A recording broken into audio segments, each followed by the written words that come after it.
Fala aí, torcedor, trazendo mais um vídeo aqui no nosso canal. E nesse vídeo aí para falar da vitória do Corinthians sobre o Remo 3-0 na Neoquímica Arena. Os gols do Corinthians marcado pelo Yuri Alberto fez 2 e o Caio César também deixou o dele. E com essa vitória, o Corinthians chega aí na 7ª colocação com 27 pontos em 19 jogos e entra aí na briga por uma das vagas aí na Libertadores 2027. Vamos trazer aí o pós-jogo com o William Tavares, o Jean Oddi, falando aí, o Vitor Birner. Vamos compartilhar aqui no nosso canal para a gente reagir, mas antes quero convidar você que ainda não é inscrito aqui no nosso canal, se inscreva, ativa o sininho das notificações. Vamos aí para o vídeo, vamos para o pós-jogo, fica até o final do vídeo. No final do vídeo eu trago aí a classificação atualizada do Campeonato Brasileiro. Tem uma semana para renovar. O Corinthians não vai aceitar os termos dele, então ele vai ter que baixar muito. Essa é uma outra questão, Essa aqui é a realidade do campo. O Corinthians iniciou, e aí isso vale para todo mundo. Algumas coisas valem para todos, que equipes que descansaram, tiraram férias, que não aconteceu no final do ano, que tiveram quase um mês para treinar, que é uma pré-temporada de luxo no Brasil. Sim. Então você vem com pelo menos vigor. Isso tem. Já muda. E o Corinthians veio forte, veio com vigor, pegou o Remo, uma equipe que tem jogadores muito experientes, porém é uma sem equipe vigor, repleta de problemas, né? Então é preciso entender o adversário, mas que no primeiro turno o Corinthians não conseguiu vencer fora de casa. Então o Remo até saiu em alguns momentos, não ficou lá no fundo do campo, saiu para jogar e isso complicou ainda mais a vida do clube. Caio César foi muito bem pelo lado direito, jogador que depois de contusões, o Corinthians vai ter um jogador agudo, ele precisa ter um jogador agudo e esse jogador, tá claro que é o Caio César, com o Yuri Alberto à frente. No Garro não podia jogar, jogou o Labiá. Isso. Que vem sendo trabalhado pelo Diniz, e ele foi bem. Foi bem, Labiá. Na posição do Garro. Isso. Embora sejam um pouquinho diferentes, mas é um jogador que tem qualidade técnica. Faltava a ele um pouco mais de ímpeto, de mais intensidade. Sim. E ele talvez tenha percebido para jogar no Corinthians, tem que ter. Então foi um Corinthians dentro desse panorama. E o tempo mostrou o seguinte: no jogo de hoje, toda a construção, todo o jogo do Corinthians foi do lado direito, não foi do lado esquerdo. Tanto que você está vendo, tudo pelo lado direito. Então no lado direito tinha Caio César, tinha o Bidon, passava o André por ali, o Mateuzinho. Então o Corinthians se agrupava. Quem lembra do Fluminense? Isso aconteceu no Fluminense do lado direito com o John Arias também. Sim. O Paulo Henrique Ganso, o John Arias, o Cano na área para finalizar. Então, e é um Corinthians, então, agrupado pelo setor direito, construindo pelo setor direito e buscando o esquerdo para definir, desafogando, invertendo o jogo, porque você conduz o adversário para o lado onde você tem maior número de jogadores. Se o adversário não for, você tem superioridade, você joga fácil. E o adversário, quando ele vai para te marcar, ele deixa o lado oposto livre. E no caso do adversário de hoje, estava deixando os dois livres. No lado direito não foi suficiente. E no lado oposto, ele tinha quem? O Bidu, que é o lateral, que é muito agressivo. Então era o Matheus Bidu do lado esquerdo, com o Corinthians agrupado do lado direito, trocando passes, criando jogadas. Essa bola, o Labiá percebe, dá um toquezinho, ele não vai finalizar. E o Yuri Alberto faz mais um gol. O Yuri Alberto foi bem. Então foi uma ótima atuação, levando-se em conta um adversário que tem demonstrado fragilidade no Brasileiro. Porém, adversários frágeis já foram problemas e são problemas para muito time. Esses tem que tirar do caminho. Foi uma vitória dentro respondendo a sua pergunta. O tempo ajudou muito. Sim. Ao entendimento e ao treinamento dessa maneira de jogar. Embora o Corinthians tenha fora do campo, tem uma situação. A gente vai falar sobre isso. Já passou grave. Se fosse grave, seria ótima. Exatamente. A gente vai falar disso, que é importantíssimo. Não tem como não tocar no assunto extracampo do Corinthians. Aliás, por falar em tempo, é uma semaninha para tentar renovar com o Memphis ou não. E por falar em tempo, foi o jogo de um tempo só, né? Vamos combinar também, né, Jean? Tudo bem? Tudo bom, William? Boa noite a todos.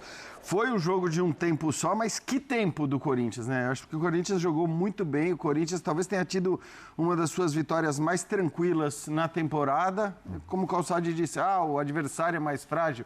Beleza, muitas vezes o próprio Corinthians já se complicou com adversários mais frágeis. Então, assim, foi um grande jogo e acho que com alguns elementos especiais que ajudam na caminhada daqui para frente. Vou pegar o primeiro gol como exemplo. Passe do André, e que passe do André. Super passe. Para um belo gol do Yuri Alberto. E aí a gente volta alguns meses, nem muitos, 1,5, 2, e vai lembrar qual era a situação desses dois jogadores diante da própria torcida. Né? Eram nomes que, quando apareciam ali no telão, eram nomes de alguma maneira contestados, porque o Yuri Alberto deu aquelas declarações que tinha dado, porque o André, desde que o Milan fez aquela proposta, ele acabou não indo para o Milan, tinha caído demais de produção. Então, assim, a parada foi boa para isso também, porque depois da parada... A calmaria, né? Primeiro que o torcedor já tinha se esquecido dessas coisas, tanto que até perguntei para um amigo meu que estava no estádio ali, e desde o começo do jogo, desde antes, no momento que as escalações foram anunciadas, eu perguntei para ele, e aí, como é que foi? Teve algum buchicho, algum burburinho na hora? Ele falou, 0, ninguém reclamou de nada. Então, assim, já estavam esquecidos, né, as declarações do Yuri Alberto, a questão do André ter caído de qualidade, e aí os dois fazem grandes partidas, né? Acho que os dois fizeram um grande jogo, tanto o Yuri como o André, mas o Caio César foi também um dos grandes nomes do jogo. Para mim foi o melhor, apesar dos 2 gols do Yuri Alberto. Mas eu acho que sim. Eu acho que assim, dá para olhar em relação à participação no jogo, eu acho que sim.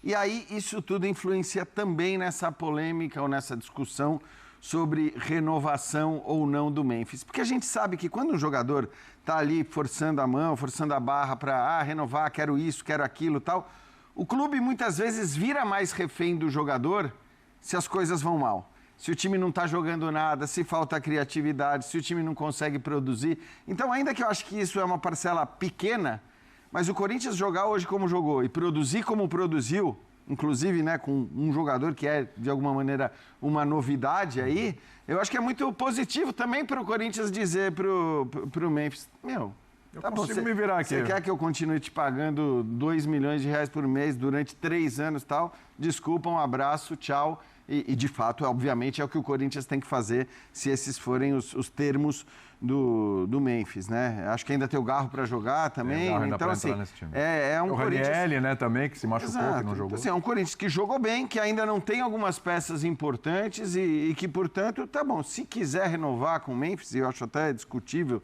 se tem que querer ou não, mas se quiser... talvez possa também, vamos dizer, discutir isso de maneira mais tranquila. O Memphis tem uma dívida de 43 milhões. Esse é um ponto importante, porque não é só tchau. Não, tem que levar quarentinha. E a questão é, você pega essa dívida, divide pelo tempo de contrato, né? É claro que ela aumenta, e então ele tem que reduzir. É que o contrato anterior era um contrato que... A mãe do Memphis... Era bizarro, a mãe do Memphis nem não a mãe do Memphis ia fala assim, propor aquilo ali. Não, filho, isso aqui pega mal para nós. Senão a mãe dele não aceitaria. E então, você cria um teto que você fala pro cara, né? Você tem que baixar. Porque o Memphis é o seguinte, ele tá praticamente livre. Ele pode pegar esses contratos do Corinthians e levar para algum clube no mundo para ver se alguém topa. É bom, a gente já vai entrar no assunto Memphis, é fundamental. Também quero falar de André, quero falar de Bidon, quero falar de Yuri Alberto, porque hoje o diretor de futebol do Corinthians, Marcelo Paes, falou o seguinte: vai ter que negociar, isso aí vai ter que negociar, não tem jeito. E aí tem esses 3 caras que parece que são os principais ali, de olhar e falar, pô, esse aqui principalmente o André e o Bidon, o André já teve proposta, você lembrou do Yuri Alberto e tudo, que é onde o Corinthians pode fazer algum dinheiro. A questão é, esses caras sendo negociados, o Corinthians tiver que vender, e acho que se vier uma boa proposta para pelo menos 2 deles, o Corinthians vai vender 2, não vai para vou ficar com 1, se vier boas propostas vai vender 2, se o Corinthians tem como lidar com a ausência de 2 peças tão importantes e que, por exemplo, se destacaram no jogo de hoje. Vamos falar sobre isso também, mas pinceladinha sobre o jogo de hoje, acho que até a parte anímica, para um cara como o Yuri Alberto, que parece que é um cara que realmente ele precisa muito da parte anímica, ele precisa muito estar bem, ele precisa muito estar confiante para funcionar. E hoje foi um desses casos. É bom voltar dessa forma para um cara que é o homem-gol do Corinthians, né, Birner? Tudo bem, William? Boa noite a você, Jean Calçade, aos fãs do esporte. Sem dúvida, eu concordo com os colegas, o primeiro tempo do Corinthians foi muito bom. O jogo começa meio aberto, lá e cá, e principalmente a partir do primeiro gol, o Corinthians começa a ditar o ritmo do jogo e tem um enorme controle. Fez 3-0 com muita facilidade no primeiro tempo e no segundo jogou, acho que pensando um pouco no futuro. Para deixar o Diniz louco da vida, né? O Diniz estava louco no banco. Mas tempo. Isso é normal. Desesperado. O Diniz louco no banco é normal. Mas no primeiro tempo ele estava mais tranquilo. No segundo tempo, com o jeito que o Corinthians estava jogando, ele estava dando logo mais não, já começa a maratona de jogos. Porque é óbvio que o assunto calendário vai entrar e o que você não gasta hoje, você vai usar depois e ainda vai faltar em algum momento. Então eu entendo plenamente quando os times tiram um pouco o pé ou diminuem o jeito de jogar, porque o Corinthians manteve o controle da partida no segundo tempo. O Remo quase não ameaçou o Corinthians. E uma coisa muito legal, o Calçado já falou do jeito do Corinthians jogar, de usar muito mais um lado para a construção, com os jogadores se aproximando, é muita característica do time do Diniz, e aí tem inversão de bola, porque você levou o marcador, os seus marcadores para um lado, né? E aí você tem a inversão de bola para alguém que vai estar sempre livre, aí você vai balançando a defesa adversária, e quando você se aproxima do gol do rival, tudo isso sem dar chances para o adversário, mantendo a bola o máximo que você pode. É óbvio que a construção do time à la Diniz só começou agora. Né? Os próprios jogadores do Corinthians falaram isso. O Diniz chega numa situação emergencial, literalmente fecha a casinha, monta uma retranca, consegue resultados importantes da Libertadores, consegue os resultados que o time precisava para ter paz no intervalo da temporada para trabalhar e começar um trabalho mais com a cara do Diniz. O bom disso é que o Corinthians herdou da primeira era Diniz, que é a era pré-mundial, vai estar ali. Se algum dia o Corinthians pegar um time forte e precisar se fechar, o Corinthians já tem uma ideia de como fazer isso. Que é uma coisa que os times do Diniz raramente tiveram quando ele esteve em outras equipes. Sim. Agregando mais jogo, o Corinthians vai melhorar. A única coisa é que o técnico, já entrando no seu assunto, vamos lá, tem a pegadinha do clube quebrado, né? E aqui em São Paulo, por exemplo, dos 4 gigantes, 3 estão quebrados. Sim, não pode ser com qualquer um deles. O técnico pode fazer um baita trabalho, o time pode encaixar, pode ter coisas importantes. Jogador importante. Mas, obviamente, a janela de transferências que só fechará em 11 de setembro pode destruir o trabalho de qualquer técnico. 20, não? Oi? 20? 20? Não, o problema é vender, em setembro. É vender jogador um dia antes. De fechar a janela. É em setembro, eu não lembro o dia exatamente, mas será em setembro, é isso. Dia 11 aconteceu outra coisa. Foi outra coisa, Sim. outra coisa. Trazer aí a classificação agora, pessoal, porque tivemos 2 jogos aí nessa quinta-feira. Tivemos Botafogo e Vitória, um jogo atrasado 0-0, e tivemos aí a vitória do Corinthians sobre o Remo 3-0 na Neoquímica Arena. Classificação: Palmeiras em primeiro com 44 pontos. Segundo, Flamengo, 37 pontos. Terceiro, Atlético Paranaense, 33. Quarto, Fluminense, 32. Quinto, Bragantino, 30. Sexto, Bahia, 30. Sétimo, Corinthians, 27. Oitavo, Cruzeiro, 27. Nono, Botafogo, 26. Décimo, Coritiba, 26. 11º, Vitória, 26. 12º, São Paulo, 25. 13º, Atlético Mineiro, 25. 14º, Internacional, 21. 15º, Santos, 21. 16º, Grêmio, 21. 17º, Vasco, 20. 18º, Mirassol, 19. 19º, Remo, 18. E 20º, Chapecoense, com 9 pontos. É a classificação. Gostou do vídeo? Deixa o like, se inscreva no canal, ativa o sininho das notificações. Forte abraço a todos e até o nosso próximo vídeo aqui no nosso canal.